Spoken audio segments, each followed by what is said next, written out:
early 1970s, while Melbourne was at the University of Auckland, Ngāta Matoa was leading a new wave of Māori protest centred around the treaty in Te Reo Māori, the Māori language. Tūhoe Kaumātua and academic Wharehuia Milroy. He had political aspirations as well. I mean, as a young person, he was seeing things that he wasn't too happy about, and to give expression to those feelings, he joined the Ngāta Matoa. But I would say that events which occurred in the Ruatoki Valley and events which occurred when he was at school at Te Aute, and subsequent to that, when he then started his studies at university and also working for the Department of Education at the time,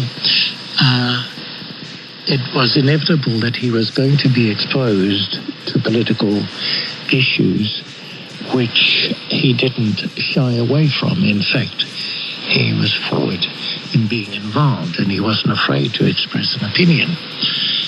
And the only time that he would demur is when his own elders and his own people were speaking of him or to him. Most of the other time was that he was a thinking person as well as a spiritual person, so politics certainly played a large part in the way in which he acted and behaved. Waitangi Te Treaty, one of several waiata by Melbourne about the Treaty of Waitangi, charts the history of the agreement, its spirit intact despite the neglect of the physical document. And there's a twist at the end of the waiata, as Mahina Melbourne explains. When he sings it, it's not in the written words, but when he sings it at the very end, he says, Te tiriti, te tiriki, te tiriti. So he's questioning there whether or not the treaty was in fact a trick.